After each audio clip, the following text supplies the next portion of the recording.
Hello दोस्तों, स्वागत है आपके अपने परिवार ऑफिशियल स्टडी अड्डा चैनल पर। हम लोग दोस्त आज फिर एसएससी जीडी का दोस्त एक बेहतरीन प्रैक्टिस सेट दोस्त सॉल्व करेंगे और प्रैक्टिस सेट नंबर आज दोस्त 40 होगा। अब तक हम इसके दोस्त 39 प्रैक्टिस सेट हम दोस्त सॉल्व कर चुके हैं। अब हम दोस्त आज प्रैक्टिस सेट नंबर 40 सॉल्व करने वाले हैं, जो बेहतरीन तरीके से इसका सोल्यूशन आपको मिलेगा। इसके अब तक प्रैक्टिस सेट 39 हो चुके हैं। जो आप लोग अगर देखना चाह रहे हैं तो उनकी प्लेलिस्ट दोस्त आपको बनी हुई है। आप जाकर वीडियो मतलब यूट्यूब के अंदर प्लेलिस्ट देख सकते हैं और वहाँ से अगर उन सभी सेट को दोस्त देख लोगे तो उसे पता चलेगा कि जीडी का लेवल क्या है और जो क्वेश्चन करवाए गए हैं लगभग सब आपके दोस्त PYQ ही हैं, मतलब प्रीवियस ईयर के ही क्वेश्चन वहाँ पर दोस्त करवाए गए हैं। तो आप लोग अगर उनको दोस्त सॉल्व कर लेते हो या उनको देखोगे तो आपको पता लगेगा कि जीडी का क्या लेवल है और किस टाइप से दोस्त क्वेश्चन पूछे जा रहे हैं।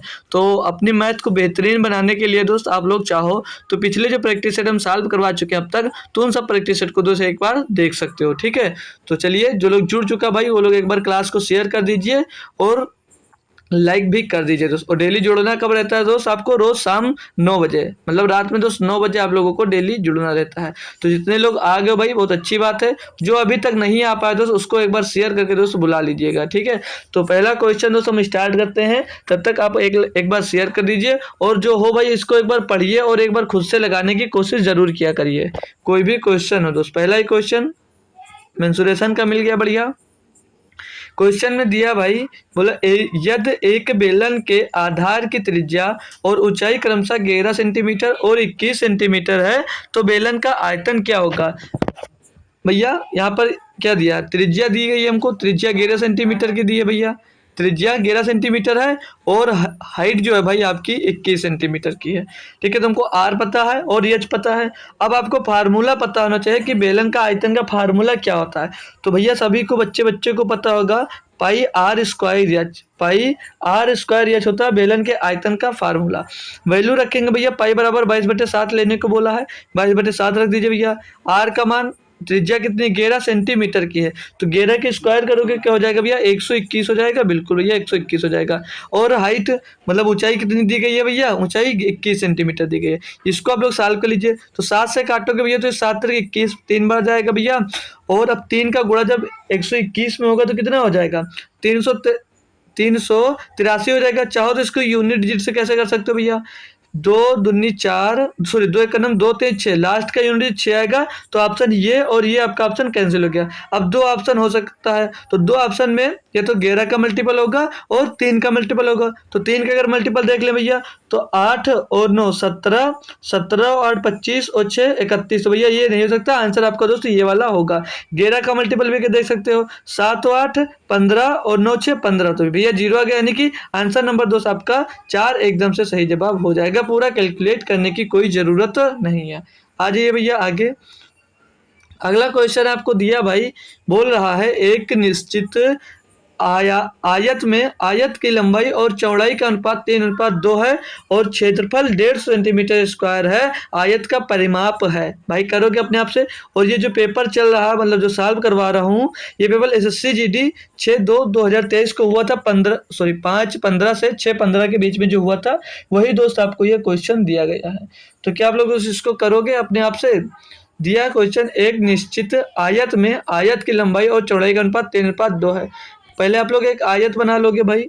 अगर एक आयत हम बनाते हैं तो आयत क्या होता है भाई, आयत क्या होता है जिसकी आमने सामने की भुजा दोस्त बराबर होती है, जिसकी आमने सामने की भुजा दोस्त बराबर होती है वो आयत होता है। मतलब ये दो भुजाएं दोस्त, ये आमने सामने की भुजाएं दोस्त इसमें बराबर होती हैं। क्लियर ना भैया। अब क्या दिया है दोस्त क्वेश्चन में कि लंबाई और चौड़ाई का अनुपात 3:2 है, यानी कि इसकी जो लंबाई है भैया ये 3a मान लीजिए और इसको आप लोग 2a मान लीजिए भैया। ठीक है, क्लियर यहाँ तक। अब बोला है और क्षेत्रफल 150 सेंटीमीटर स्क्वायर होता है। तो क्षेत्रफल की आपसे अगर बात कर लें तो क्षेत्रफल क्या होता है, आज जो त्रिभुज मतलब आयत का क्षेत्रफल क्या होता है L गुणे B, यानी कि लंबाई गुणे चौड़ाई। तो 3 गुणे मतलब यहाँ पर क्या होगा भैया 3a multiplied by 2a is equal to क्या दिया भैया 150 दिया है। बोलोगे बिल्कुल सर जी यही दिया है। तो 3 दूनी 6a स्क्वायर हो जाएगा, यहाँ से 6a स्क्वायर बराबर में हो जाएगा भैया 150। और यहाँ से स्क्वायर पहले 6 से इसको डिवाइड करोगे अगर, चलो इधर इस साइड में कर लेते हैं हम। तो यहाँ पर बचेगा a स्क्वायर, a बचेगा a स्क्वायर बचेगा 6 से इधर काट लेंगे पहले भैया, तो 6 से इसको काटोगे, 6 दूनी 12 और 6 पंचे 30, मतलब 6 पचम होता है 150। तो इधर ए स्क्वायर बराबर क्या बचेगा, 25 बचेगा, ए स्क्वायर बराबर 25 बचेगा, तो स्क्वायर हटकर दोस्त इधर आ जाएगा रूट, तो ए का मान यहाँ पर कितना मिल जाएगा, ए बराबर मिल जाएगा हमको दोस्त 5 मिल जाएगा।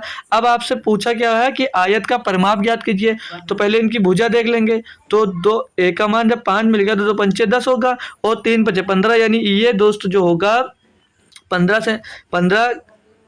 सेंटीमीटर या सेंटीमीटर में दिया तो 15 सेंटीमीटर इसकी लंबाई होगी और 10 सेंटीमीटर चौड़ाई होगी। तो जो आयत का परिमाप होगा उनकी सभी भुजाओं का योग होता है परिमाप, मतलब सभी भुजाओं का योग परिमाप होता है। तो भैया जब ये भुजा 15 सेंटीमीटर की है तो ये वाली भुजा भी 15 सेंटीमीटर की होगी, और ये भुजा जब 10 सेंटीमीटर की तो ये भी 10 सेंटीमीटर की होगी। अब टोटल को आपको जोड़ना भैया, 15 15 30 और 10 20 50, यानी कि आपका जो आयत का परिमाप होगा वो कितना होगा, 50 सेंटीमीटर होगा। 50 सेंटीमीटर ऑप्शन नंबर भैया बी में दोस्तों दिया गया था। एक बेहतरीन क्वेश्चन दोस्त था आपके लिए, ये सभी लोग कर पाए होंगे अच्छे से। ठीक है, चलिए आगे बढ़ जाता हूं मैं क्वेश्चन नंबर 3 की तरफ। भाई जो लोग आ चुके हैं भाई क्लास को एक बार सभी लोग लाइक कर दीजिए, और जो अभी आपके साथी बताती अगर नहीं आया तो उनको एक बार शेयर करके दोस्त उनको भी बुला लीजिएगा जो लोग आ चुके हैं।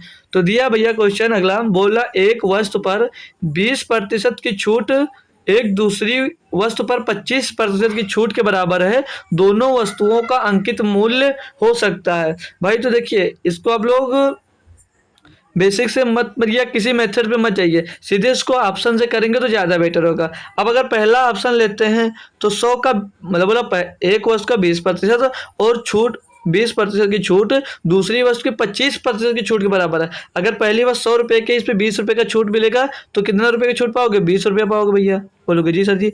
और 120 रुपये का सामान है और इस पर अगर 25% का छूट पाओगे तो 120 का 25% निकालोगे कितना होता है, 25% होता है 30 रुपये। तो भैया ये दो बराबर हैं, यही तो बोला अंकित मूल्य, दोनों वस्तुओं का अंकित मूल्य हो सकता है, और ये दोनों बराबर हैं, मतलब 20% छूट और 25% छूट दोनों बराबर हैं। तो भैया ये 100 पे 20% की छूट तो 20 रुपया और 120 पे 25% की छूट तो 30 रुपया, तो ये दोनों बराबर नहीं, तो ये ऑप्शन नहीं हो सकता। ऑप्शन नंबर 2 पे जाएंगे भैया, तो 100 का 20% फिर से निकालोगे तो 20 होगा, और 40 का जब 25% निकालोगे यानी कि 1/4, तो 40 का 25% कितना होगा भैया, बोलोगे 10 होगा। तो भैया ये भी बराबर नहीं, ये भी नहीं हो सकता। ऑप्शन नंबर हम 3 पे अगर जाते हैं तो फिर से 100 का 20% 20 ही होगा, ठीक है, और 60 का 1/4 निकालना, मतलब 25/100 होगा तो 1/4 निकालना है, तो 1/4 इसका कितना होगा, 15 हो जाएगा, यानी कि भैया ये भी बराबर नहीं, तो ऑप्शन नंबर ये नहीं होगा, तो ऑप्शन नंबर भैया आपका 4 होगा। जब 4 ऑप्शन दिए गए हैं, 3 गलत है तो एक ऑफिशियली बात है भैया, एक तो 4 नंबर आपका होगा। ये चेक करना चाह रहे हो तो भैया 100 का 20% 20 होता है भैया, और 80 का 25% यानी कि 1/4 निकालोगे तो कितना होगा, 1/4 यानी कि 20, तो ये दोनों बराबर हो गए। तो ऑप्शन नंबर भैया 4 आपका दोस्त सही जवाब हो जाएगा। तो इसको ऑप्शन से करने का था दोस्त, और कोई मेथड लगाने की जरूरत नहीं थी। चलिए आगे आ जाएंगे भैया, जब हम क्वेश्चन नंबर 4 की तरफ, बोला 20 पुरुष एक कार्य को 5 दिनों में कर सकते हैं, जबकि 24 महिलाएं इसे 5 दिनों में समाप्त करती हैं। यह 30 पुरुष और 12 महिलाएं कार्य को पूरा करने के लिए कार्य करना शुरू करती हैं, तो वे इसे पूरा करने में कितने दिन लेंगे। भाई इस टाइप का क्वेश्चन आपको जब मैराथन ली संडे वाली, उसमें कई क्वेश्चन मैंने करवा दिया दोस्त, ठीक है, कई क्वेश्चन करवा दिया। तो आप लोग कुछ टाइम लेकर खुद से एक बार कोशिश जरूर करिए, 20 से 25 सेकंड का टाइम लीजिए और एक बार कोशिश करिए आप खुद से सॉल्व करने का। देखिए भाई कि आपको दोस्त याद है और आप खुद से कर पा रहे हैं अभी या नहीं कर पा रहे हैं दोस्त।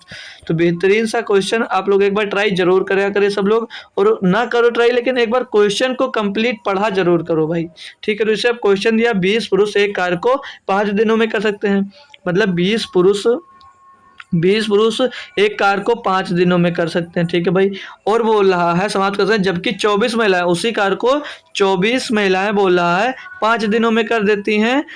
24 महिलाएं उसी कार्य को 5 दिनों में कर समाप्त कर देती हैं। अब बोला यदि 30 पुरुष और 12 महिलाएं कार्य को पूरा करने के लिए कार्य करना शुरू कर दे तो इसे पूरा करने में कितने दिन लेंगे। तो भाई कैसे कर सकते हो, अब यहाँ पर आपको पुरुष और महिला की एफिशिएंसी निकालनी होगी कि एक पुरुष एक दिन में कितना काम करता है। तो कैसे निकालोगे, अब इनको अगर इक्वेशन सॉल्व करो तो ये 5 से 5 कैंसिल हो जाएगा और भैया इसको 4 से दोनों साइड कर दो, 4 पंचे 20 हो जाएगा और 4 से 24, यानी कि 5 पुरुष और 6 महिलाएं मिल जाएंगी। तो पुरुष और महिला का अब यहाँ से अगर आप एफिशिएंसी निकालोगे तो पुरुष की एफिशिएंसी क्या आएगी भैया, पुरुष हो जाएगा 6 और महिला हो जाएगी 5, यानी पुरुष की एफिशिएंसी यहाँ से भैया 5 6 मिल गई और महिला की एफिशिएंसी कितनी मिल गई, 5 मिल गई। अब क्या यहाँ से आप लोग टोटल वर्क निकाल सकते हो, आप लोग टोटल वर्क निकाल सकते हो। तो बिल्कुल भाई, आप टोटल वर्क कैसे निकालोगे, जब आपको एफिशिएंसी पता चल जाती है तो टोटल वर्क कैसे निकाला जाता है, सारा कुछ दोस्त आपको बता रखा हूँ, ठीक है। तो टोटल वर्क या तो महिला को ले लीजिए या पुरुष को लेकर एक में रख दोगे तो आप लोग टोटल वर्क निकाल सकते हो। तो अगर मैं महिला को ले लेता हूँ भाई, महिला एक दिन में 5 काम करती है, एक महिला एक दिन में 5 काम करती है, तो 24 महिलाएं एक दिन में कितना काम करेंगे, 24 गुणे 5, 24 गुणे 5 यानी कि 24 पंचे 120 काम करेंगी और कितने दिन में करती 5, तो ये 5 हो जाएगा। बट्टे में अब जो बोला था कितने लोग मिलकर कार्य करेंगे तो वो रख दीजिए भैया। तो 30 पुरुष, तो एक पुरुष एक दिन में जब 6 काम करते हैं तो 30 पुरुष कितने काम करेंगे भैया, इसमें 30 का गुणा कर दोगे तो कितना काम करेंगे, 180 काम करेंगे पुरुष एक दिन में भैया, बिल्कुल सही बात है।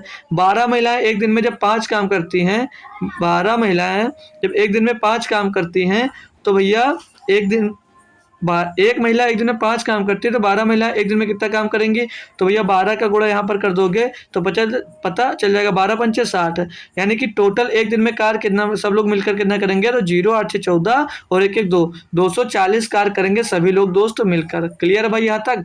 अब इसको दोस्त अगर सॉल्व करते हो आप तो 120 करने में 120, 120 दूना 40 और 5/2 का मतलब भैया 2.5, यानी कि 2.5 दिन में दोस्त वो कार्य दोस्त कंप्लीट कर देंगे कितने लोग मिलकर, 30 पुरुष और 12 महिलाएं मिलकर। समझ में आ गया भैया, किसी को कोई दिक्कत कोई परेशानी यहाँ तक तो नहीं है, आगे बढ़ सकता हूँ भाई अगले क्वेश्चन पे। चलिए कोई दिक्कत नहीं है तो आगे आ जाइए भाई, क्वेश्चन नंबर 5 पे आ जाइए भैया। 5 नंबर क्वेश्चन दिया है, मुकेश ने एक बैंक में वार्षिक आधार पर चक्रवृद्धि किए जाने वाले 5% वार्षिक ब्याज दर पर कुछ ऋण लिया। यदि उसने 2 वर्ष के अंत में 7,05,600 रुपए का भुगतान करके अपना ऋण चुकाया तो उसने कितना ऋण लिया था। फ्रैक्शन से करवाऊंगा भैया, कितने प्रतिशत की दर है भैया, दर हमें 5% की दी गई है। बोलोगे सर जी दर हमको 5% की दर दी गई है, अच्छी बात है। 5% की जब दर दी गई है तो फ्रैक्शन में पूछूंगा इसकी वैल्यू क्या होगी, तो 5/100 यानी कि 1/20 हो जाएगी। यानी कि भैया वो अगर 20 रुपये लेता है तो कितना चुकाता होगा, 21 रुपये चुकाता होगा। और 2 वर्ष की बात है भैया तो दूसरे वर्ष में 20 का कितना रुपये चुकाएगा, 21 रुपये चुकाएगा। अच्छी बात है भैया। अब इनको दोस्त एक में गुणा करोगे 20 पे सही हम कितना हो जाएगा, ये 400 हो जाएगा। 20 का 20 में गुणा करोगे 400 हो जाएगा और 21 का 21 में गुणा होगा तो 441 हो जाएगा। और भैया मतलब आप 400 रुपया उधार लेकर कितना चुका रहे हो, 441, और 441 बराबर यहाँ पर दिया कितना है, तो दिया यहाँ पर 7,05,600, 7,05,600 दिया गया।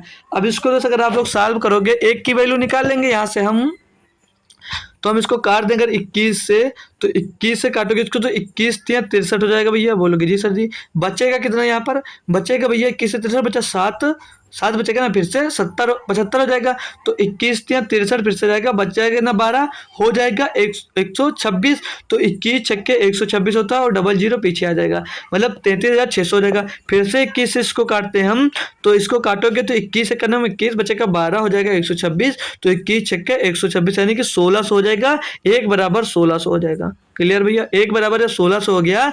तो पूछ कर रहा भैया कि उसने ऋण कितना लिया था, तो ऋण उसने 400 लिया था, और 1 बराबर जब आपका 400 है, 1 बराबर 1600 है, तो 400 का जब आप लोग इसमें गुणा कर दोगे तो कितना मिलेगा, कर देख लीजिए भैया। इस साइड में आंसर निकाल कर लिख देंगे हम।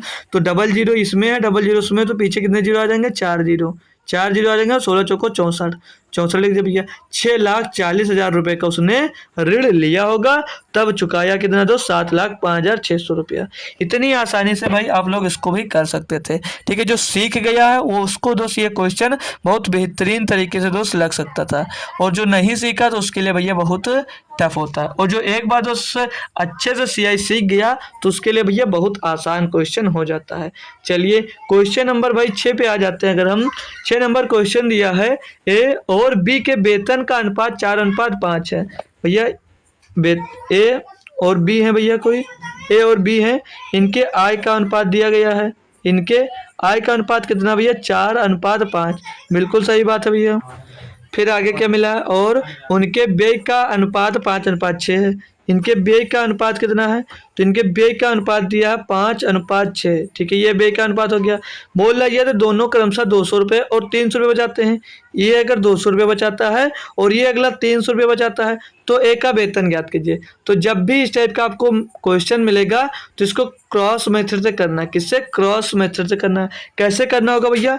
इनका गुणा करना होगा, इनका गुणा करोगे तो 2×1200 हो जाएगा, और इनका इनका गुणा करोगे कितना हो जाएगा 1500।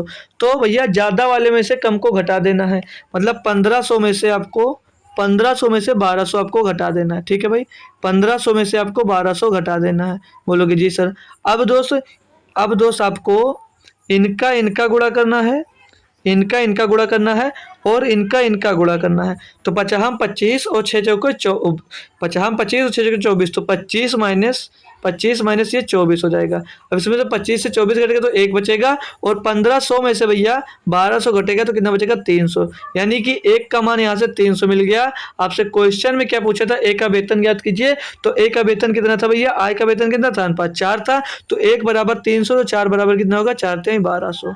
तो 1200 रुपया भैया ए का वेतन होगा। ये तो आसान मेथड था, और शॉर्ट मेथड से तो ऐसे इसको कर सकते हो। जब भी इस टाइप का क्वेश्चन मिले भैया तो आप लोग क्रॉस मेथड का यूज जरूर करो। ठीक है भैया, और कोई नहीं यूज करके। कैसे हमने किया? आय और व्यय का अनुपात लिख लिया भैया, और जितने रुपए बचाते तो वो लिख दिया। क्रॉस मेथड लगाना भैया, एक बार इनको इनको गुणा किया, एक बार हमने दोस्त, एक बार भाई इनका इनका दोस्त गुणा करोगे, इनका और इनका गुणा करोगे, फिर ज़्यादा में से दोस्त कम वाले को घटा दोगे, वो लिख दोगे भैया। ठीक है, फिर जो बचेगा दोस्त, मतलब फिर इसका इसका गुणा करोगे, इसका इसका गुणा करोगे, फिर ज़्यादा वाले में से कम घटा दोगे, जितना बचेगा उसके बराबर में दोस्तों यहाँ पर बचेगा वो होगा।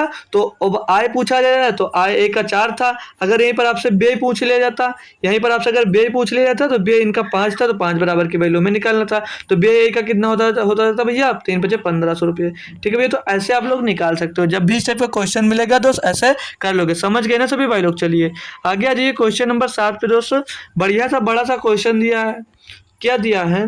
बोला ए और बी और सी एक कार्य को क्रमशः 4 दिन, 8 दिन और 18 दिन में पूरा कर सकते हैं। यह तीनों बारी बारी से एक एक दिन इस प्रकार कार्य करते हैं कि ए पहले दिन कार्य करता है, बी दूसरे दिन कार्य करता है, और ये सी होगा। सी तीसरे दिन कार्य करता है, और ए चौथे दिन कार्य करता है, और इसी क्रम में कार्य पूरा करते हैं। तो दिनों की संख्या ज्ञात करें जिसमें 175% कार्य पूरा होगा। शायद यही क्वेश्चन या लगभग इस टाइप का क्वेश्चन मैंने दोस्त आपको करवाया था उस दिन जब टाइम एंड वर्क का क्लास हुआ था दोस्त। क्वेश्चन इतना बड़ा सा है, सोल्यूशन एकदम छोटा सा होगा, यानी खोदा पहाड़ और निकली चुईया, वही वाला दोस्त इस क्वेश्चन में है। इतना बड़ा सा क्वेश्चन है, बट साल आप आसानी से कर सकते हो। सिर्फ कार्य इसमें जो कर रहे हैं सब, ये सब वैकल्पिक दिनों में कार्य कर रहे हैं। सिर्फ इतनी बात बोलनी थी, और ये फालतू का इतना बड़ा हमको दोस्त लिख कर दे दिया। इतना बड़ा उसको लिखने की जरूरत नहीं थी, सिर्फ उसमें बताना था कि ये वैकल्पिक दिनों में कार्य करते हैं। चलिए निकाल लेंगे इनकी इफिशियंसी, फिर कार्य करवाते हैं इनसे। तो एक कार्य को 4 दिनों में पूरा कर सकता है। जो बी है भाई, बी एक कार्य को दोस्त बोल रहा 8 दिनों में पूरा कर सकता है, और जो सी है वो सी इस कार्य को दोस्त 18 दिनों में पूरा कर सकता है। ठीक है, क्लियर ना भाई? अब इनको दोस्त एक एक दिन की एफिशिएंसी निकालेंगे। ये तो टोटल कार्य करते हैं इतने दिन में, तो एक दिन में कितना काम करेंगे? तो 4 और 8 और 18 का एलसीएम कितना होगा? तो भैया 18 और 4 का एलसीएम होगा 36, और 36 और 8 का एलसीएम हो जाएगा कितना? 72। यानी कि इन सभी का एलसीएम हो जाएगा कितना? 72। तो एक दिन में ए कितना काम करेगा भैया? 18 × 4 = 72। एक दिन में ए 18 काम करता है, और जो बी है एक दिन में भैया 8 × 9 = 72, एक दिन में 9 काम करता है, और जो सी है भैया एक दिन में कितना काम करता है? तो 18 × 4 = 72, एक दिन में 4 काम करता है। अब बोला था वे वैकल्पिक दिनों में जब कार्य करते हैं, यानी कि और ए से शुरू करता है, यानी पहले दिन ए करता है, दूसरे दिन भैया बी करेगा, फिर तीसरे दिन सी करेगा, फिर चौथे दिन ए बी सी, ऐसे कंटिन्यू चलता जाता है। ए एक दिन में कितना काम करता है भैया? 18 काम करता है। बी एक दिन में कितना काम करता है? 9 काम करता है। सी एक दिन में कितना काम करता है? तो बोलोगे 4 काम करता है। तो टोटल इनको जोड़ेंगे 18, 9 27 और 4 31, मतलब जो 31 काम होगा, ये 31 काम होगा तो कितने दिन में होगा? 31 काम जो होगा वो कितने दिन में होगा? तो 31 काम भैया 3 दिन में कंप्लीट होगा। 31 काम 3 दिन में कंप्लीट हो रहा है। ठीक है, यहाँ तक आप अपनी बात को रोकिए। और क्वेश्चन में आगे ये दिया है जिसमें 175% कार्य पूरा हो गया।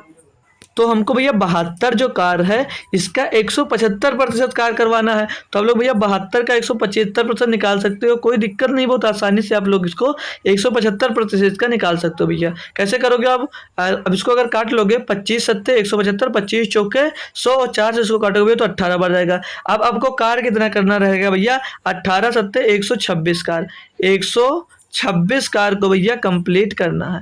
126 कार को आपको दोस्त कंप्लीट करना है। तो 3 दिन में आप 31 काम करते हो तो 126 कार को करने में कितना टाइम लगेगा भैया? तो ये लगभग 4 बार जाएगा, मतलब यहाँ पर 4 का गुणा कर देंगे तो 31 चौके हो जाएगा 124 काम। यानी कि 124 काम की बात कर लें तो 124 काम कितने दिन में दोस्त पूरा होगा? 124 काम पूरा होगा भैया तीन, यहाँ पर जब 4 का गुणा होता है इसमें भी 4 का गुणा हो जाएगा, यानी कि 24 काम कितने दिन में पूरा होगा भैया? 12 दिनों में। 124 काम 12 दिनों में पूरा होगा। अब काम कितना बचेगा आपके पास? तो काम बचेगा भैया 2, करेगा कौन? यानी कि इधर 12 दिन लगा और 2 काम बचा है, 2 काम को कर कौन रहा भैया? 18 दिन, एक दिन में ए कर देगा, 3 दिन में 18 काम करता है तो 12 सही 2/18 यानी कि 1/2 तो 9 हो जाएगा। तो 12 सही 1/9 दिन में टोटल कार्य पूरा होगा। 12 सही 1/9 दिन में टोटल कार्य पूरा होगा भैया। ऑप्शन में सिर्फ 12 दिया है तो लगभग आप दोस्त 12 ऑप्शन में टिक कर सकते हैं। अच्छा, आपसे एक मैं यहाँ पर क्वेश्चन पूछ लूँ, अगर यहाँ पर ऑप्शन में 13 दिन होता तो कौन सा आंसर आप लोग टिक करते? तो आप लोग भैया कौन सा आंसर टिक करते? 12 टिक करते या 13 टिक करते? ये बात आप लोग दोस्त कमेंट करेंगे एक बार। अगर यहाँ पर ऑप्शन में दोस्त 12 भी होता है और 13 भी होता, मतलब 12 दिन और 13 दिन दोनों होते, तो कौन सा ऑप्शन आप टिक करते? 12 दिन वाला सही मानते या 13 दिन वाला सही मानते? सभी बच्चे एक बार दोस्त तुरंत बता देंगे। सारी बात को छोड़कर आप यहाँ पर ध्यान दीजिए, अगर इस क्वेश्चन में 12 दिन और 13 दिन दोनों दिया होता तो आप लोग कौन सा ऑप्शन टिक करते? तो वहां पर आप लोग ऑप्शन कौन सा टिक करते भैया? अगर 12 टिक करते तो 12 आपका गलत होता। यहाँ पर ऑप्शन तब सही हो जाता हमारा 13। क्यों सही हो जाता? क्योंकि भैया 12 दिन में 124 काम आपका कंप्लीट हो रहा था, जो 2 कार बच जाता है वो 2 कार का पूरा होगा तो 13वें दिन पूरा होगा, तो ऑप्शन नंबर 13 ही सही होता। ठीक है भाई, क्लियर हो गया? तो अब मिल भी जाए तो आप लोग वहां पर नहीं फंसेंगे। आगे आ जाइए, क्वेश्चन नंबर 8 में आपको दिया है, क्वेश्चन नंबर 8 दिया है, एक स्कूल में लड़के और लड़कियों का अनुपात 7:11 है। यदि स्कूल में 3420 छात्र हैं, 3420 छात्र हैं, तो स्कूल में कितनी लड़कियां हैं? स्कूल में केवल लड़के और लड़कियां हैं, सिर्फ 2 चीजें, मास्टर नहीं है यहाँ पर। ठीक है, अकेले सब पढ़ते हैं क्या? 7:11 के अनुपात में भैया, तो 7:11 यानी टोटल कितने हैं? तो 18 हैं, और 18 बराबर यहाँ पर दिया कितना है? 3420 दिया। बोलोगे जी सर जी एक का मान निकाल सकते हो? बिल्कुल निकाल सकते हो सर जी। तो 18 का नाम 18 हो जाएगा, बचेगा कितना? बचेगा 16, हो जाएगा कितना? 16 हो जाएगा 162, तो 18 9 भैया 162, 18 9 भैया 162 हो जाएगा। 18 9 162, कितना बचा भैया? कितना बचा यहाँ पर? तो बच रहा है पीछे 0 ना, तो 0 बच जाए। एक बराबर कितना दिया भैया? एक बराबर हमको दिया 190। क्लियर भाई? तो किसका पूछा भैया? लड़कियों का अनुपात। तो लड़कियां कितने, लड़कियों का अनुपात कितना? 11। तो 11 से इसको गुणा कर दीजिए भैया इसमें, तो 11 का अनुपात निकाल लोगे। तो इसमें जब 11 का गुणा होगा, 11 सुन 11 नहीं 99, 99 का 9 हासिल आया भैया, कितना हासिल आया भैया? हासिल आ जाएगा 9 और 11 का नाम 11 9 20, तो 2090 दोस्त लड़कियां हो जाएंगी, यानी कि लड़कियों की संख्या भैया अधिक है। तो लड़कियां कितनी हो गई? 2090 हो गई। क्लियर भैया?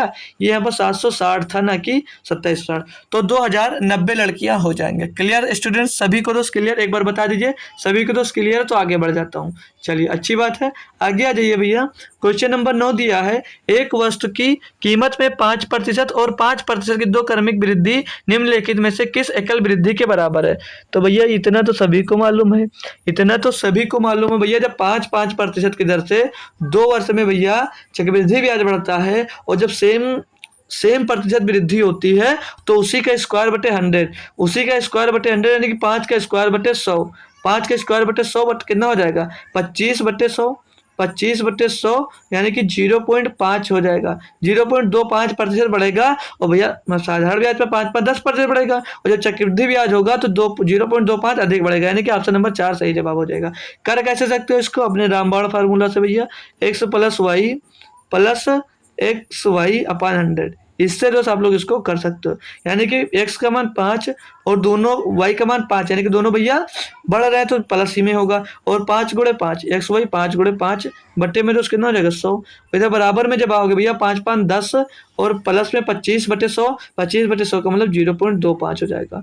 तो इसको भैया सॉल्व करोगे तो 10.25% इसका 10.25% भैया वृद्धि होगी। ये एकल छूट होगी। इतना आसान क्वेश्चन भैया आपसे जीडी में पूछा गया था। क्लियर? सभी स्टूडेंट्स को समझ में आया ना ये कैसे हुआ दोस्त? चलिए आ गया भैया 10 नंबर क्वेश्चन पे आ गए हम। क्वेश्चन नंबर 10 कर बताइए दोस्त क्या दिया है। बोला 10,000 रुपये के एक बिल के लिए 30% की छूट और 22% और 8% की दो क्रमिक छूट के बीच का अंतर क्या है। अब भैया एक तो कंफर्म है कि 30% की छूट टोटल दे रहा है, लेकिन इसमें भैया 22% और 8% की दो छूट दे रहा है।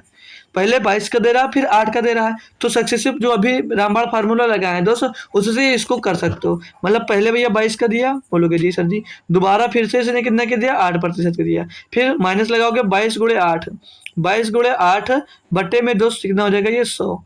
इसको सॉल्व करो 22 8 30 हो जाएगा भैया, 22 8 30 और माइनस का 22 अट्ठे कितना होता है 100, 22 अट्ठे भैया हो जाएगा आपका 176, 22 अट्ठे 176 और 100 से भाग करोगे भैया एक अंक के बाद दशमलव लगेगा, यानी कि 1.16। अब भैया मैं बात कर लूँ आपसे कि 30% की छूट जब दोगे तो पूरे के पूरा आप लोग 30% से छूट पा रहे हो, लेकिन 22% और 8% की जब दो क्रमिक छूट दे रहे हो तो कितना कम छूट पा रहे हो भैया 1.76%, यानी कि कम भैया पा रहे हो। मतलब जैसे आपने 10,000 रुपये का सामान खरीदा, उस पर अगर दुकानदार आपको 30% की छूट देगा तो अच्छी बात है। अगर आपको जब एक 22% की छूट देगा और फिर उसके बाद उस पर एक क्रमिक छूट 8% की और देगा तो वहां पर आपको कितने का लॉस होगा, तो आपको 1.76% का लॉस हो जाएगा। यही इसमें पूछा भैया कि दो क्रमिक छूट के बीच का अंतर कितना भैया, तो इनके बीच का अंतर कितना है। वैसे इनके बीच का अंतर कितना भैया, तो ये 30 से 30 भैया, जो इसे देखिए 30% छूट है यहाँ पर, 30% यहाँ पर छूट कैंसिल हो गया तो माइनस का 1.76% का अंतर आ रहा है। तो भैया 10,000 का सिर्फ आपको क्या निकालना है 1.10,000 लिखना भाई, 10,000 का 1.76% आपको निकालना है, तो बट्टे में दोस्त ये 100 आ जाएगा।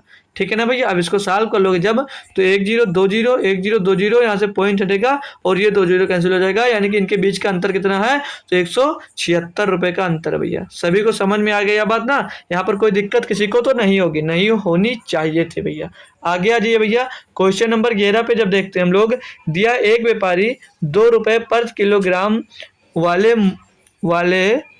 2 रुपये पर किलोग्राम मूल्य वाले 26 kg अपरिष्कृत नमक, अपरिष्कृत मतलब जो स्वीकार नहीं हुआ है, ठीक है ऐसे मान सकते हैं, बाकी पता नहीं हिंदी इतनी क्या होती है। तो समझ लीजिए 2 रुपये पर किलो वाला नमक है जो 26 किलो और 3 रुपये 60 पैसे पर किलोग्राम वाला मूल्य वाला 30 किलोग्राम नमक के साथ मिलाया जाता है। यदि वह मिश्रण को 3 रुपये पर किलोग्राम से बेचा जाता है तो लाभ प्रतिशत ज्ञात कीजिए। अब देखिए भैया 2 रुपया मूल्य वाला है, कोई 2 रुपया मूल्य वाला है तो एलिगेशन लगा दीजिए। एक का मूल्य कितना है 2 रुपये पर केजी, 2 रुपये पर केजी है ना भाई, 2 रुपये पर केजी। और दूसरे का मूल्य की बात करें, दूसरे का मूल्य कितना है 3 रुपये 60 पैसे पर केजी। ठीक है भाई, ठीक है ना भाई।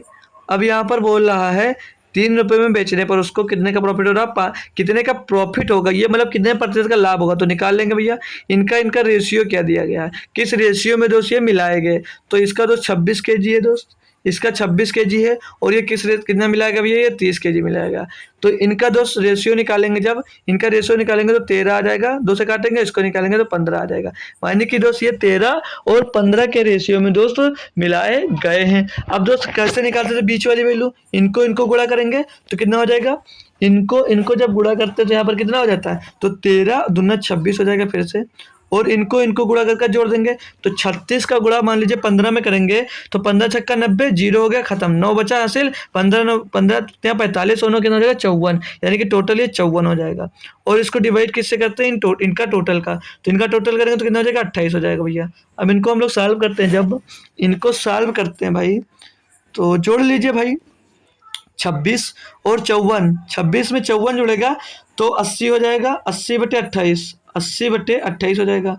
अब इसको 4 से काट सकता है ये, 4 से कटेगा तो 4 से काटोगे ऊपर 20 मिलेगा और नीचे कितना बचेगा, 4×7=28, तो 20/20 में दोस्तों ये 7 बच जाएगा। कितना बचेगा, 20/7। यानी कि भैया इसके कॉस्ट प्राइस और इसकी सेलिंग प्राइस, तो कॉस्ट प्राइस इनकी कितनी, यहाँ से कॉस्ट प्राइस निकली भैया, ये कॉस्ट प्राइस कितनी इनकी 20/7 और सेलिंग प्राइस कितनी भैया, 3 रुपये में बेच रहा है ना, यही तो बोल रहा है क्वेश्चन में, 3 रुपये/kg से बेच रहा है। तो इनकी कॉस्ट प्राइस भैया 20/7 और सेलिंग प्राइस कितनी है, 3 रुपये है। तो इसको जब सॉल्व करोगे भाई तो ये 7 इधर से कट कर इधर गुणा हो जाएगा, 7 जब इधर गुणा हो जाएगा यानी कितना हो जाएगा, 3×7=21। अब भैया जब 20 का माल आप लोग 21 में बेचोगे तो प्रॉफिट कितने का होगा, प्रॉफिट होगा भैया 1 रुपये का, वो प्रॉफिट किस में होगा, 20 रुपये में होगा, और 20 रुपये में प्रॉफिट होगा आपको, और गुणे में हो जाएगा 100। 20 का प्रॉफिट हो रहा है भाई, 20 रुपये का प्रॉफिट हो रहा है, किस में हो रहा है भैया, 100 रुपये में। ठीक है, अब इसको काटोगे तो 20×5=100 हो जाएगा, यानी कि भैया आपको 5% का लाभ प्राप्त हो रहा है भैया। एलिगेशन का एक बेहतरीन क्वेश्चन दोस्त आपको देखने को मिला है, ये था ना बढ़िया बेहतरीन क्वेश्चन, सभी बच्चे को समझ में आ गया ना भैया। बोला क्या था, 2 रुपये किलो वाला मूल्य वाला भैया, 2 रुपये किलो मूल्य का था भैया, उसको भैया 26 किलो खरीदा, बिल्कुल सही बात है, और 3 रुपये 60 पैसे किलोग्राम वाला था तो 30 kg था। अब किस अनुपात में दोस्त मिलाया जाए कि उसको 30 रुपये, तो सॉरी 3 रुपये में बेचा जाए, 3 रुपये में बेचने पर उसको कितना प्रॉफिट हो रहा है, तो हमें जिस रेशियो में मिलाया गया था भैया, टोटल उनका मतलब जो मिलाने के बाद उनका कॉस्ट प्राइस आएगा वो यहाँ पर आएगा इसकी जगह पे, तो इसकी वैल्यू कितनी निकल कर आई, 20/7 मिली थी, मतलब 20/7, और बेच कितने में रहे थे, 3 रुपये में बेच रहे थे। यहाँ से हमने दोस्तों निकाल लिया सेलिंग प्राइस पे कितना उसको प्रॉफिट हो रहा था। सभी बच्चे को अच्छे से समझ में आ गया दोस्त, तो आगे कर सकता हूँ, आगे बढ़ सकता हूँ, कोई दिक्कत तो नहीं है यहाँ पर, तो नहीं है। चलिए आगे आ जाइए, क्वेश्चन नंबर 12 दिया गया है, बोला यदि ए प्रथम प्राकृतिक संख्याओं का औसत, मतलब ए प्रथम 5 प्राकृतिक संख्याओं का औसत और बी प्रथम ऐसी प्राकृतिक संख्याओं का औसत जो पूर्ण वर्ग हैं, तो ए और बी का औसत किया। भाई बेहतरीन क्वेश्चन दिया गया है, आप लोगों को मैं एनटीपीसी में तो नंबर सिस्टम पढ़ा रहा हूँ, वहाँ पर ये सब अच्छी तरीका से बताया हूँ, अच्छी तरह से बताया हूँ। तो प्रथम प्राकृतिक संख्याएं कौन सी हो जाएंगी, तो एक हो गया भैया नेचुरल नंबर, 1 2 3 4 5, ये दोस्त आपकी प्रथम प्राकृतिक संख्या हो गई ना, ये प्रथम 5 प्राकृतिक संख्या होगी, इनका औसत पूछा भैया, टोटल जोड़कर 5 से आपको डिवाइड करना पड़ेगा। तो 5 4 9 3 12 2 14 1 15, 15/5 यानी कि 3 आ जाएगा, 15/5, 15/5 टोटल होगा भैया, और ये इनका औसत कितना मिल जाएगा यहाँ पर 3। अब बोला है 20 संख्या बी प्रथम 5 ऐसी प्राकृतिक संख्याओं का औसत जो पूर्ण वर्ग हो, तो प्रथम ऐसी कौन 5 प्राकृतिक संख्या हो जाएंगी जो पूर्ण वर्ग हो भैया, तो बी बराबर 1 पूर्ण वर्ग है, 1 का स्क्वायर 1 ही होगा, बिल्कुल होगा। दूसरी संख्या पूर्ण वर्ग कौन मिलेगी, 2 का स्क्वायर 4 हो जाएगा। तीसरी पूर्ण संख्या कौन मिल जाएगी भैया, 9 मिल जाएगी। चौथी संख्या कौन मिल जाएगी, 16 मिल जाएगी। पांचवी संख्या कौन मिल जाएगी भैया, 25 मिल जाएगी। इसको भी भैया आपको डिवाइड करना है किससे, 5 से। तो टोटल जोड़ोगे अब इनका, तो 25 और 16, 25 16 41, 41 में 9 जुड़ेगा 50, 50 में 4 जुड़ेगा 54, 54 में 1 जुड़ेगा 55, तो 55/5, 55/5 इनका औसत कितना मिल गया भैया, 11। अब भैया इनका औसत कितना मिलेगा, 11। पूछा हमसे गया था कि ए और बी का औसत कितना होगा, ए और बी का औसत कितना होगा, तो ए और बी कितना भैया, ए है भैया 3 और बी कितना 14, और सॉरी 11, तो इनको जोड़ोगे 14 आ जाएगा, दो संख्या तो 2 से इसको डिवाइड कर दोगे तो कितना आ जाएगा, 7। इनका औसत कितना मिल जाएगा भैया, 7। ऑप्शन नंबर 2 आपका 100% सही जवाब हो जाता। किसी स्टूडेंट्स को कोई दिक्कत हो तो एक बार बता दीजिए भाई, इसमें कोई दिक्कत हो। हमसे पहले क्या पूछा, हमसे पूछा भैया प्रथम ए यदि ए प्रथम 5 प्राकृतिक संख्याओं का औसत, तो पहले औसत निकाल लिए। फिर भैया बी प्रथम ऐसी प्राकृतिक संख्याओं का औसत जो पूर्ण वर्ग हो, हमने भैया प्रथम 5 पूर्ण वर्ग लिखे और उनका स्क्वायर करके भैया जोड़कर उनका औसत निकाल लिए। अब ए और बी का जो संख्या प्राप्त हुई है उनका औसत पूछा जा रहा था, तो उनको जोड़कर एक बार फिर से डिवाइड कर दिया, तो उनका औसत यहाँ पर हमें प्राप्त हो गया। ठीक है भैया ना, तो चलिए अगला क्वेश्चन देखेंगे हम। क्वेश्चन नंबर जब 13 पे आते हैं, 13 नंबर क्वेश्चन दिया है 1940 रुपये है ना भाई, यहाँ पर रुपये होना चाहिए। एक in what ratio should be businessman mix to, भाई ये 1940 पता नहीं कहाँ से आ गया, ये होगा ही नहीं, ये 1940 कुछ नहीं है। ठीक है, तो यहाँ पर कंफ्यूज मत होइएगा, 1940 का कोई रोल यहाँ पर नहीं है भाई, ये कहीं से मिसप्रिंट हुआ है, कॉपी करने में दिक्कत हो जाती है क्वेश्चन, ये टाइप करने में। ठीक है, चलिए कोई बात नहीं, क्वेश्चन पढ़िए ध्यान से। बोला एक व्यापारी को 18 रुपये केजी और 27 रुपये पर केजी वाली दो सामग्रियों को किस अनुपात में मिलाना चाहिए ताकि मिश्रण की कीमत 25 रुपये प्रति केजी हो जाए। भैया एलिगेशन सीधे सीधे इसमें से झलक रहा है, इसमें से एलिगेशन सीधे सीधे झलक रहा कि मुझ में एलिगेशन लगाओ भाई, मुझ में एलिगेशन लगाओ भाई। मतलब पहले की 18 रुपये भैया पर केजी, दूसरे का 27 रुपये पर केजी, दोनों को बोला कितने में बेच रहा, 25 रुपये में बेच रहा है, तो मिलाने का अनुपात पूछ रहा भैया, इसमें से इसको घटा दीजिए, इसमें से इसको घटा दीजिए।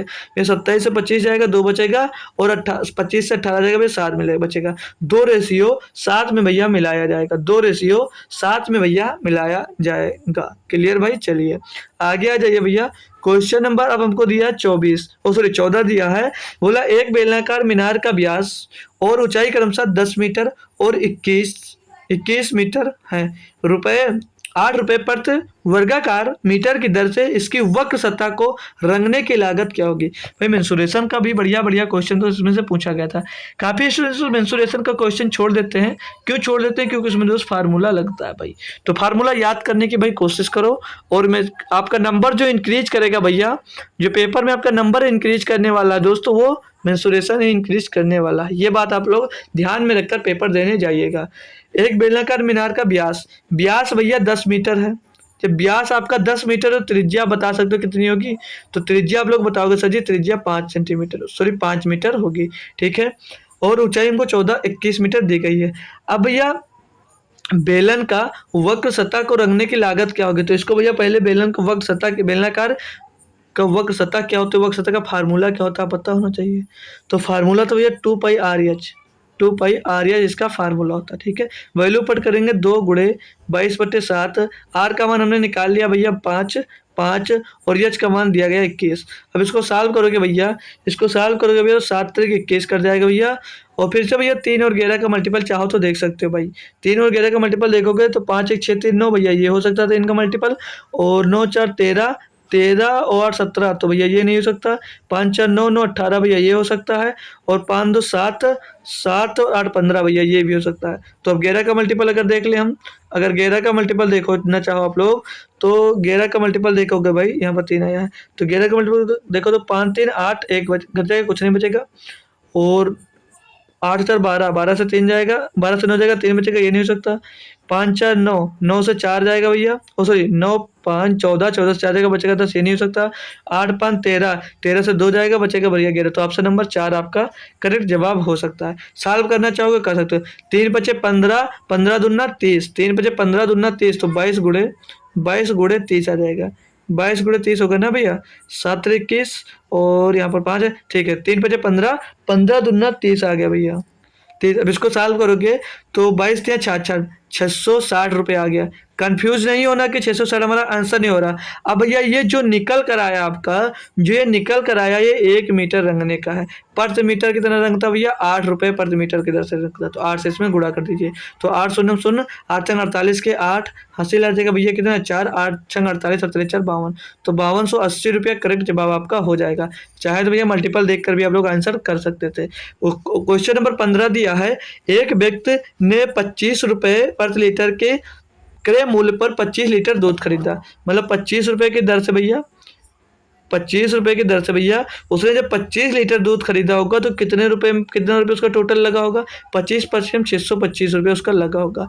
बोल रहा है अब उसने इसमें 5 लीटर पानी मिला दिया और मिश्रण को क्रय मूल्य पर बेच दिया, यदि व्यक्ति के लिए लाभ प्रतिशत क्या। भाई देखिए 25 लीटर दूध खरीदा था, इसको 30 लीटर दूध बना दिया, 5 लीटर जब दूध मिला दिया भैया उसमें, तो 30 लीटर दूध हो गया।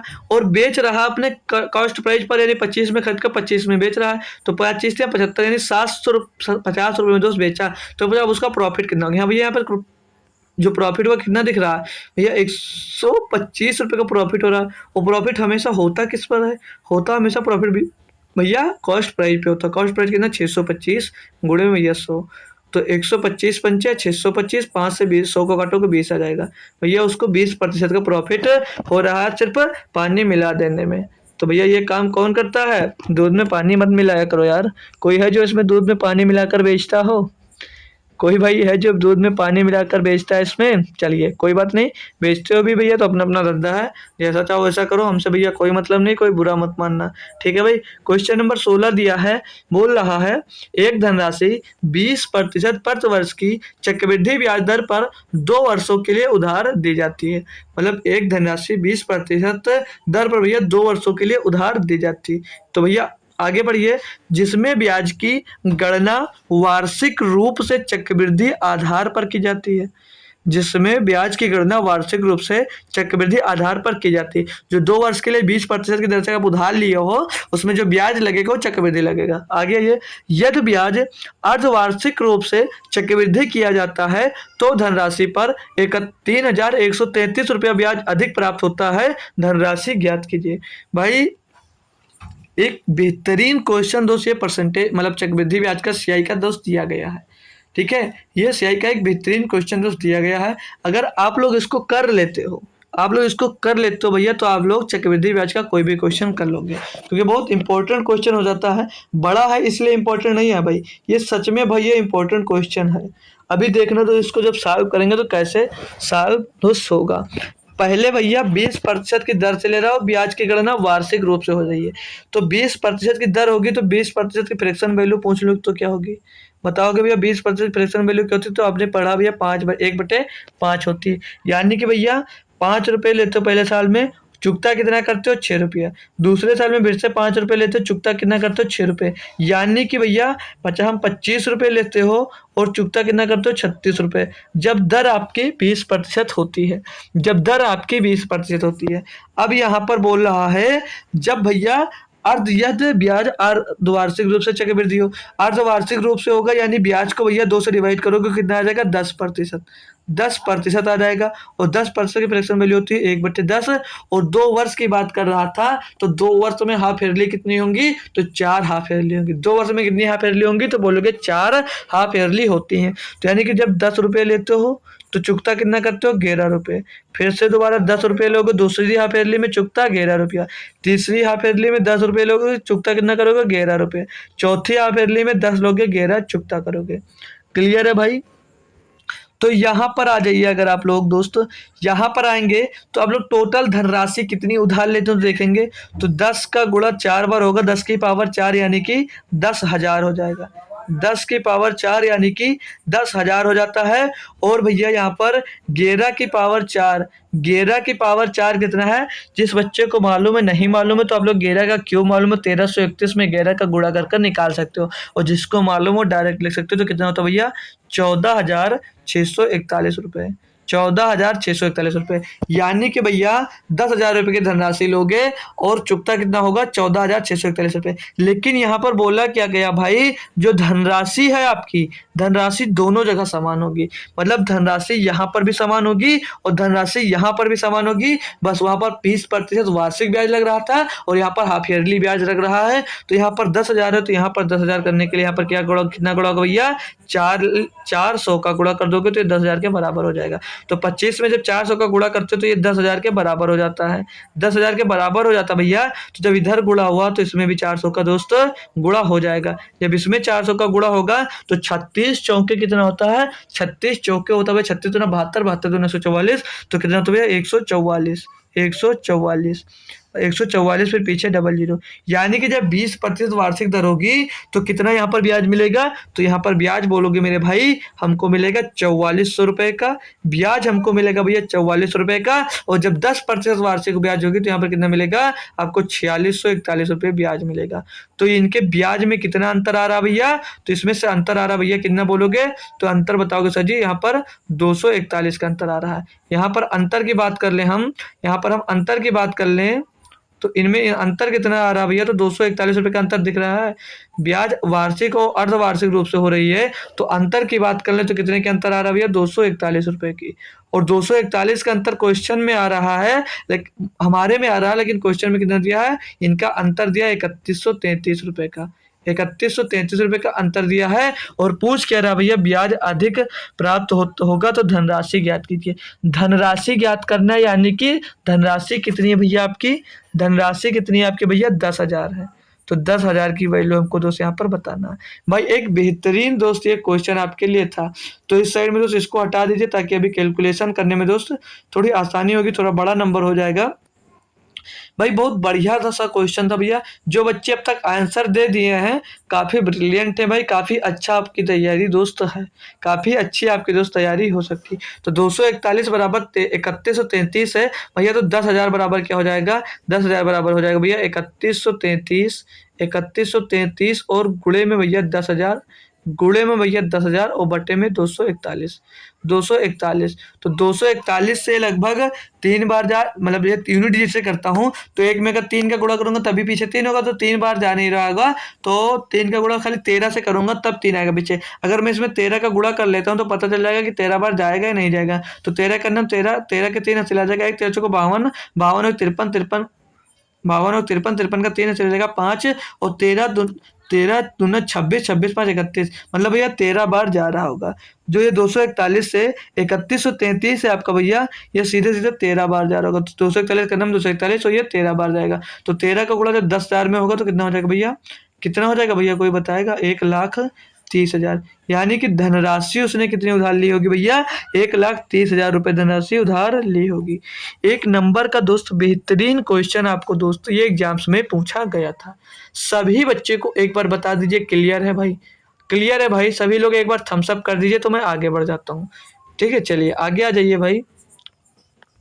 क्वेश्चन नंबर 17 आपको दिया गया है, एक मोटरसाइकिल 25 किलोमीटर पर घंटे की चाल से 250 किलोमीटर की दूरी तय करती है।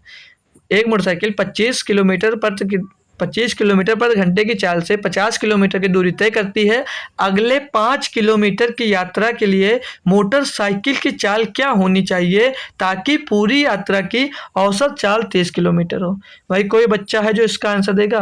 भाई बेहतरीन क्वेश्चन है, बस क्या पूछा है भाई, एवरेज स्पीड का ही क्वेश्चन है ये, क्वेश्चन एवरेज स्पीड का क्वेश्चन है भैया। जब इसमें दिया दो समान चालें दी गई हैं, दो समान चालें भैया जब अलग अलग चाल से तय की जाती हैं तो उनका एवरेज स्पीड का फार्मूला पता है?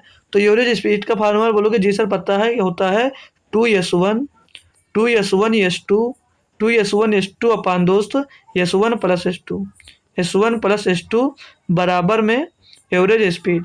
ये होता है एवरेज स्पीड का फार्मूला कब, जब दो समान दूरी को और दो समान दूरी को दो अलग अलग भिन्न चालों से तय किया जाता है, तब ये फार्मूला दोस्त वहां पर हमारा लग जाता है ना भाई, है ना भाई, क्लियर है ना? तो लगा दीजिए भैया। अब यहाँ पर वैल्यू पुट करोगे तो हमको पहली चाल हमको ज्ञात है, मतलब 25 किलोमीटर के पर घंटा से एक चाल बता है, तो 2 गुणे 25 गुणे में s2, 2 गुणे में 25 गुणे में s2 बटे में 25 प्लस s2, 25 प्लस s2 और बराबर में ये एवरेज स्पीड कितनी देर की पहले से 30 किलोमीटर पर घंटा। सॉल्व करोगे भैया तो 25 दूना 50 s2 हो जाएगा, इधर 50 s2 हो जाएगा इधर, और इस साइड में आओगे भैया तो 25 इधर, 25 का गुणा 30 में होगा तो कितना हो जाएगा, 25 या 75 हो जाएगा भैया 750, कितना हो जाएगा 750, 750 और 30 का गुणा भैया s2 में होगा तो 30 s2 हो जाएगा, कितना हो जाएगा 30 s2 हो जाएगा। दिख नहीं रहा है भैया तो इसको नीचे लिख लीजिए, दिख नहीं रहा है तो इसको नीचे लिख लीजिए, कितना हो जाएगा 30 s2 हो जाएगा। अब इसको जब मेरा भैया सॉल्व करते हो आप, इसको जब मेरा भाई सॉल्व करते हो तो जो 30 s2 50 की तरफ आएगा तो घट जाएगा, कितना बचेगा 20 s2, और 20 s2 बराबर कितना बच जाएगा भैया 750, 750 जीरो से जीरो कर जाएगा भैया, और s2 बराबर क्या मिल जाएगा आपको 75/2 का मतलब क्या होता है 37.5, 37.5 का मतलब 37 सही 1/2, 37 सही 1/2 किलोमीटर प्रति घंटा दोस्त दूसरी चाल आपकी मिल जाएगी। ऑप्शन नंबर सी आपका भैया एकदम से 100% सही जवाब हो जाता है। सभी स्टूडेंट्स को एक बार बताएंगे कि क्लियर है दोस्तों, तो आगे बढ़ जाता हूँ, ठीक है भाई, आगे अब बढ़ जाता हूँ। अगला क्वेश्चन फिर से दोस्त ये रेशियो का ही, मतलब जो इस एवरेज स्पीड का ही दोस्त ये भी क्वेश्चन है, चाहो तो आप लोग खुद से कर सकते हो। क्या मैं इसको भी बताऊं दोस्तों? चलिए बता देता हूँ, आपके पास टाइम ज़्यादा नहीं लूँगा, क्योंकि दोस्त कुछ बच्चे हैं दोस्तों बोलते हैं भैया थोड़ा जल्दी कराया करिए, तो फास्ट ही करवा रहा हूँ भाई। लेकिन भाई जो कॉन्सेप्ट है, जो समझाने का तरीका है भाई, आपको ऐसा बताऊं कि समझ में आना है, हमको सॉल्व ही करना हो भाई, तो 1 से 2 मिनट लगेगा, इसका सीधे आंसर निकाल कर दोस्त यहाँ पर रख सकता हूँ। 1 से 2 मिनट लगेगा भैया, हमको सिर्फ आंसर निकालना हो तो मैं देखा बता सकता हूँ आपको, लेकिन हमको आपको क्या बताना रहता है, आपको मेथड बताना रहता है, और ऐसे में बताना रहता है कि जिसमें आपको तो समझ में आए। ऐसा बताना रहता है भाई कि जैसे आपको तो समझ में आए। अब ऐसा तो है नहीं, अब हमें बताना हो तो हम सीधे तो मन में जोड़कर इसको तो सीधे आंसर बता सकते हैं, इसका सीधे आंसर बता सकते हैं कि क्या आंसर आएगा, लेकिन भाई आपको समझाना है और आपको किस मेथड में बताऊं, कैसे बताऊं जो समझ में आए, इसलिए भाई टाइम लगता है। ठीक है, चलिए। बोला राजधानी ट्रेन एक एक एक भाई 2 बार पता नहीं क्यों लिख जाता है। एक विशेष दूरी डी के लिए 75 किलोमीटर प्रति घंटे की नियत चाल से एक सीधी रेखा में यात्रा करती है, अच्छी बात है। और फिर 2D के बराबर दूसरी दूसरी दूरी के लिए 100 किलोमीटर प्रति घंटे की नियत चाल से पहले वाली दिशा में ही यात्रा करती है। पूरी यात्रा के दौरान ट्रेन की औसत चाल क्या है? तो ट्रेन की औसत चाल जब आपको निकालना है, एवरेज स्पीड निकालना है, तो यहाँ पर क्या फार्मूला लगेगा, total distance upon total time, total distance upon total time. लेकिन भैया हमको चाल पता है, हमको भैया चाल पता है, लेकिन बोलोगे डिस्टेंस नहीं पता है। हमको चाल पता है लेकिन डिस्टेंस नहीं पता, तो डिस्टेंस कैसे बताओगे भाई? यहाँ पर चाल कितनी दी है, 75 किलोमीटर प्रति घंटा, और यहाँ पर 100 किलोमीटर प्रति घंटा बची। तो ऐसी चाल मान लीजिए जो इन सभी से दोनों से डिविजिबल हो, मान यानी कि इन दोनों का एलसीएम मान लीजिए, तो भैया 75 और 100 का एलसीएम कितना हो सकता है, 3 हो सकता है। यानी कि जो दूरी होगी डिस्टेंस को हम डी बराबर 300 मान लेते हैं। अगर डी बराबर जब 300 मानते हैं तो डी बराबर 300 होगा, तो 2D बराबर कितना हो जाएगा, तो 2D बराबर 600 हो जाएगा। ठीक है भैया। अब इस चाल को आप लोग 75 किलोमीटर प्रति घंटे की चाल से जब तय करते हो तो कितना टाइम लगता होगा वहां पर, तो कितने घंटे लगते हैं, तो 4 घंटे का टाइम लगता है भैया। और जब इस चाल को आप लोग 100 किलोमीटर प्रति घंटे की चाल से तय करते हो तो यहाँ पर कितना टाइम लगता होगा भैया, 6 घंटे का टाइम लगता होगा। तो 6 घंटे का टाइम लगता होगा। अब भैया टोटल डिस्टेंस पता होगी, तो टोटल डिस्टेंस कितनी होगा भैया, यहाँ पर टोटल डिस्टेंस होगी 6×3=900, यानी कि total distance D plus 2D थी, तो डी का मान 300, तो 2D का मान 600, तो 600 और 300 कितना हो जाएगा भैया, 900। 900 किलोमीटर टोटल दूरी होगी डिस्टेंस, और टाइम कितना लग रहा है भैया, 6 और 4 10 घंटे। 10 से काटोगे भैया 0 कट जाएगा, कितना आ जाएगा, 90 किलोमीटर, 90 किलोमीटर प्रति घंटा भैया आपकी चाल मिल जाएगी। था ना भैया एक बेहतरीन क्वेश्चन एवरेज का, बढ़िया था। 18 नंबर क्वेश्चन बढ़िया सा था। लास्ट क्वेश्चन, क्वेश्चन नंबर 19 देखेंगे हम भाई। दिया हुआ सबसे बड़ी संख्या कौन सी है जिससे जब 1658 और 2038 को विभाजित किया जाता है तो शेषफल क्रमशः 7 और 6 बचता है। एलसीएम निकालना है, लेकिन जब शेषफल 7 बचता है यानी कि जो संख्या डिविजिबल होगी वो कौन सी संख्या होगी भैया, तो 1658 में 7 घटा दोगे, यानी कि वो संख्या जो होगी 1651 इन संख्याओं से पूर्णतः विभाज्य होगी। और इसमें 6 शेष बचता है, यानी कि 2032 ऐसी संख्या होगी जो इनमें से किसी न किसी से पूर्णतः विभाज्य होगी, जिससे भैया पूर्णतः विभाज्य होगी, वही आपका आंसर हो जाएगा, वही आपका दोस्त आंसर हो जाएगा। ठीक है भाई, ठीक है ना भाई, क्लियर है, ठीक है ना, ठीक है ना। तो अब भैया कैसे करोगे, तो ऑप्शन से ही मैं करने के लिए इसका दोस्त राय दूंगा, मैं इसको दोस्त ऑप्शन से ही करने के लिए इसको सजेस्ट करूंगा। तो भैया 102 है जो 112 कभी नहीं हो सकता, क्योंकि जो सम पूर्णांक है 2 और 2 का गुणा किसी में भी कर दो तो 151 कभी नहीं आएगा। तो भैया एलसीएम याद करना है कि आप अपने आप से कर लोगे, तो कर कैसे सकते हो, आप सभी से डिवाइड करोगे तो काफ़ी टाइम लगेगा। तो ध्यान दीजिए, अब इन दोनों का अंतर देख लीजिए। तो 2032 से आप लोग जब 1651 को डालोगे तो कितना बचेगा, पीछे भैया 1 बचेगा, 13 में 5 जाएगा, बचेगा कितना 8, और यहाँ पर कितना हो जाएगा भैया, हो जाएगा भैया यहाँ पर हो जाएगा भैया 9, 9 से 6 जाएगा, बचेगा 3, और आगे कुछ नहीं भैया। 381 जो बचा भैया, अब इन नंबरों से देख लीजिए किस नंबर से दोस्त डिवाइड है, 381, तो वही इसका एलसीएम हो जाएगा। तो भैया 117 यहाँ कितना होता है, 351 होगा, नहीं होगा। 137 करोगे भैया तो 137 यहाँ 111 होता है, तो कितना हो जाएगा, 411 हो जाएगा भैया। 127 यहाँ कितना होता है, 381। तो भैया ए ऑप्शन इसका एकदम से सही जवाब हो जाता है। मतलब 127 ऐसी संख्या होगी जिससे इनको विभाजित करोगे तो इसमें 7 शेष बचेगा और इसमें 6 शेष बचेगा। तो ऑप्शन नंबर ए इसका सही जवाब हो जाता है। अगला क्वेश्चन फिर से एक आसान सा क्वेश्चन भैया, आपको फिर से देना है होमवर्क में इसका आंसर, होमवर्क में आंसर देना है। और जो कल मैंने होमवर्क दिया था उसका सोल्यूशन मैंने दोस्त करवा कर वीडियो अपलोड कर दी है, उसकी लिंक आपको डिस्क्रिप्शन मतलब वहाँ टेलीग्राम पे शेयर कर दी, वहाँ से अगर जिसका नहीं हुआ तो होमवर्क क्वेश्चन वहाँ से कर सकता है। सेम काम कल भी होगा, कल भी इसको दोस्त आपको शाम को सोल्यूशन मिल जाएगा। उससे पहले जो बच्चा कमेंट कर पा रहा है कर दीजिए, और इसका आंसर शायद रूबी ने दोस्त कल वाले का क्वेश्चन का आंसर कमेंट कर दिया था। ठीक है भाई, रूबी यादव ने कमेंट कर दिया था आंसर। ठीक है, तो अच्छी बात है, जो कर लिया था अच्छी बात है, जो नहीं कर पाया उसका सोल्यूशन देखना चाहता है उसकी लिंक आपको डिस्क्रिप्शन वहाँ डिस्क्रिप्शन बार याद आ रहा है, उसकी लिंक टेलीग्राम पे शेयर कर दीजिए गई है, वहाँ से आप लोग HW क्वेश्चन को दोस्त देख सकते हो। क्योंकि भैया डेली HW जो छोड़ देता हूँ, काफ़ी स्टूडेंट्स की दोस्त समझ में नहीं आता, सॉल्व नहीं कर पाता, तो ऐसे अब आप लोगों को डेली सोल्यूशन मिल जाया करेगा। तो दोस्त क्लास करने के लिए thank you so much. Class कैसी लगी मेरे भाई आपको कमेंट बॉक्स में बताना है, क्लास कैसी लगी भाई उसको कमेंट बॉक्स में बताना है। और भैया जितने लोग जुड़ते हो तो एक कमेंट और एक लाइक में आपका भैया कुछ जा नहीं रहा है, ना उसमें आपको दोस्त पैसा लग रहा है, ना उसमें आपको दोस्त टाइम लग रहा है। भाई पढ़ाई करते करते चाहो तो एक कमेंट कर सकते हो, और जाते जाते कमेंट कर दीजिए, और पढ़ते पढ़ते एक लाइक कर दीजिए प्यार से भैया। बस इतना ही दोस्त मैं आपसे मांगता हूँ। तो क्लास कैसी लगी है जरूर बताना भैया। और सुबह आज की क्लास जो NTPC की मिस हुई, कल मिस नहीं होगी, कल चैप्टर वाइज जो नंबर सिस्टम की क्लास होगी वो सेम टाइम 9 AM पे दोस्त मिल जाएगी। तो कल की क्लास में बहुत मजा आने वाला है दोस्त, कल एक बेहतरीन टॉपिक पढ़ाने वाला हूँ, तो उसमें सभी लोग जरूर आइएगा, फिर देखिएगा कैसे मस्त नंबर सिस्टम पढ़ाता हूँ और कैसे आपको मजा आता है उसमें।